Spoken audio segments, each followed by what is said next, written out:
बिस्मिल्लाहिर्रहमानिर्रहीम। अस्सलाम वालेकुम स्टूडेंट्स। आज हम ग्रेड 9 बायोलॉजी के यूनिट 7 के एमसीक्यूज डिस्कस करेंगे। Unit 7 that is bioenergetics. So coming toward the first MCQ number 1, glycolysis is the break down of. आपको पता है स्टूडेंट्स के ग्लाइकोलिसिस दो वर्ड्स हैं basically. Glyco type from glycus mean sugar and lysis mean break down. So break down of glucose और sugar is known as glycolysis. So option B glucose is correct. Mechanism of ATP synthesis is. अब जो पूरा ATP synthesis या formation का अमल है उसको हम क्या बोलेंगे? Phosphorylation. Means phosphorylation basically it is a reverse process in which phosphate group is added to molecules.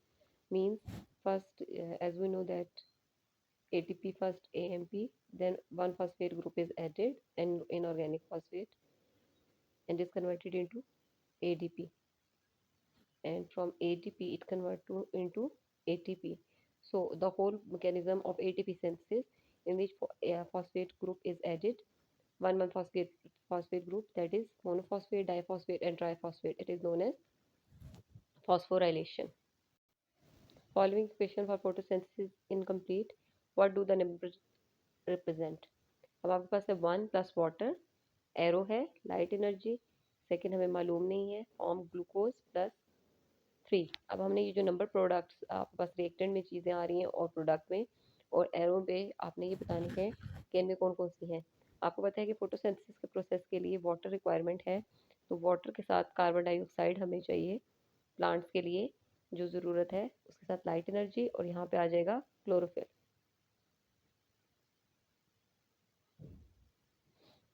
Chlorophyll अब ये हमारे पास फर्स्ट नंबर पे जो है वो आएगी कार्बन डाइऑक्साइड, सेकंड पे आ जाएगी क्लोरोफिल। अब जब कार्बन डाइऑक्साइड और वाटर रिएक्ट करेंगे in the presence of light energy and chlorophyll form glucose, और जो थर्ड नंबर पे प्रोडक्ट बनेगा वो होगी ऑक्सीजन। सो हमारे पास अब ये टेबुलर फॉर्म में हमने बताना है कौन कौन सी चीज़ें हैं। सो हमारे पास 1 पे आ जाएगा कार्बन डाइऑक्साइड, 2 पे क्लोरोफिल और 3 पे oxygen. Option B is correct, carbon dioxide, chlorophyll and oxygen. Next one is in aerobic respiration pyruvic acid changes to. Pyruvic acid किसमें चेंज होगा एरोबिक रिस्पायरेशन में? That is in acetyl co A. Acetyl co is A में convert होगा। Next, which of these uses oxygen as final acceptor? Oxygen as final acceptor, that is electron transport chain oxygen को use करेगी as final acceptor. Which of these produces carbon dioxide? इनमें से कौन सा ऐसा process है जो कार्बन डाइऑक्साइड प्रोड्यूस करेगा? So that is the Krebs cycle in which carbon dioxide is produce. So option A is correct. What are the products of light reaction in photosynthesis? आपके पास कौन सी प्रोडक्ट्स बनेंगे light reaction में जो further उनको dark reaction use करेगा? That is ATP, NADPH and oxygen, that is option A. Next diagram is shows an overview of photosynthesis. एक डायग्राम दी हुई है, इसमें आपके पास 1 2 3 4 फिर प्रोडक्ट्स मेंशन है। अब आपको कहा गया है कि विच नंबर जो आपके पास नंबर्ड मॉलिक्यूल्स हैं गैसेज हैं, इनमें से कौन सी गैसेज हैं? अब हमें ये पता है कि यहाँ पे है water, photolysis water forms O2, तो 2 पे आ जाएगा ऑक्सीजन, और carbon dioxide further reduce to form glucose, यहाँ पे आ जाएगी ग्लूकोज। तो आपके पास आपसे पूछा गया है कि 2 और 3 पे जो आपके पास अब आ रहा है वो ऑप्शन है D, oxygen and carbon dioxide. तो आपने गैसेस फाइंड करनी थी, तो वो आ रही है नंबर 2 और नंबर 3 पे। Next one, the cells of green plants make starch from simple inorganic material. What is the function of chlorophyll in the process? अब आपको पता है कि जो क्लोरोफिल है that is a green pigment in plant that basically perform the process of photosynthesis by trapping light energy. So इसमें chlorophyll का क्या फंक्शन करेगा इस प्रोसेस में? To trap light energy, that is option D. Next one, which feature help plants to make most food by the process of photosynthesis? अब आपके पास कहा गया कि कौन सा ऐसा फीचर होना चाहिए प्लांट में जो उसको फैसिलिटेट करेगा कि वो फूड बनाए ज़्यादा से ज़्यादा फोटोसिंथेसिस के प्रोसेस के through.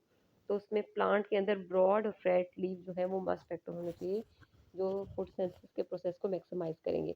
So option A is correct. Next, coming toward the next MCQ, MCQ 11, the diagram shows a pond weed in test tube filled with water. What conditions may causes the plant to produce more bubbles? अब एक आपके पास weed plant दिया है, test tube के अंदर हमने उसे रखा है और उसके अंदर बबल्स बन रहे हैं। अब आपसे कहा गया है कि आप ये बताएं कि कौन सा ऐसा प्रोसेस है जो इस टेस्ट ट्यूब में बबल बनाएगा जिसके अंदर आपके पास वीड पड़ी हुई है, पॉन्ड वीड। तो अब आप उसमें, इसका मतलब है जो बबल्स फॉर्मेशन है उसमें कार्बन डाइऑक्साइड डिजोल्व होनी चाहिए। अब जब कार्बन डाइऑक्साइड डिजोल्व होगी, मौजूद होगी, प्रेजेंट होगी, तो लाइट ब्राइट होनी चाहिए और टेम्परेचर जो है वो वार्म होना चाहिए। तो ये 3 फैक्टर्स जब होंगे, डिजोल्व कार्बन डाइऑक्साइड, लाइट जो ब्राइट होगी और टेम्परेचर जो है वो वार्म होगा, तो ये बबल्स बेसिकली फैक्टर आपके पास करेक्ट होगा। So option B is correct. Next one, which of the following process is used by the plants to make oxygen during the process of photosynthesis. अब आपके पास जो ऐसा कौन सा प्रोसेस है जो प्लांट्स यूज करेंगे ऑक्सीजन बनाने के लिए फोटोसिंथेसिस के प्रोसेस के दौरान? सो that is the photolysis of water. Photo mean light and lysis mean breakdown. By utilizing light, water breakdown occurs and they make oxygen, that is known as photolysis. Next, MCQ. The diagram shows the flow chart about cellular respiration. आपके पास यहाँ पे है first glucose glycolysis के process के through किस में convert होगी, आपने ये बताना है। दैट इज इन, आपको पता है कि पायरुवेट में कन्वर्ट होगी ग्लाइकोलिसिस के बाद, फर्स्ट पे आएगा। सेकंड है आपके पास एरोबिक एनारोबिक, तो फर्मेंटेशन, और इसमें आपके पास यीस्ट है और इन मसल सेल्स। और ये फिर आपके पास फर्दर जो एनारोबिक की आ रही है और एरोबिक की आपके पास आ रही है Krebs cycle, electron transport chain, ये प्रोसेसेस आ रहे हैं। तो इसमें आपके पास आएगा option C correct, pyruvic acid, ethyl alcohol and lactic acid. First बनेगी ग्लाइकोलिसिस ब्रेक डाउन होकर pyruvic acid, glucose break down होगी ग्लाइकोलिसिस के प्रोसेस के दौरान। सेकंड जो आपके पास है इथाइल अल्कोहल बनेगी और थर्ड में बनेगी lactic acid. Next, the diagram shows our view of cellular respiration. अब आप अगर फिगर देखें तो इसमें आपको वाई नज़र आ रहा है, जी नज़र आ रहा है, एक्स, 3 अल्फ़ाबेटिकल फैक्टर नज़र आ रहे हैं। अब इसमें से आपके पास कहा गया कि आपने बताना है कि कौन सा लेबल पार्ट NADH को रिप्रेजेंट कर रहा है एक्स वाई जी में से। तो इसमें आप देखें कि आपको पता है ये जो एक्स है हर प्रोसेस के एंड पे आउटपुट आ रहा है, तो ये है आपके पास है ATP। ATP। अब ये जो Y है और ये Z है, अब ये Z जो है वो FADH2 को रिप्रेजेंट कर रहा है और ये जो Y है ये रिप्रेजेंट कर रहा है NADH को। हर जो भी प्रोसेस आ रहा है आपके पास, ग्लाइकोलिसिस आ रहा है, क्रेब्स इलेक्ट्रॉन ट्रांसपोर्ट, सबके दौरान जो ADP प्रोड्यूस हो रही है वो रिप्रेजेंट कर रही है बाय Y, Z रिप्रेजेंट कर रहा है FADH2 को, X ATP को। सो इसमें से अगर आपसे पूछा जाए कि Y जो NADH किसको रिप्रेजेंट कर रहा है, तो option B is correct, that is Y only.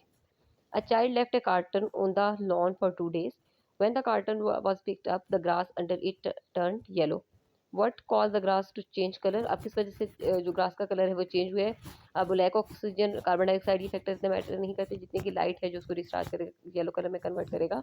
So that is option C, lack of light.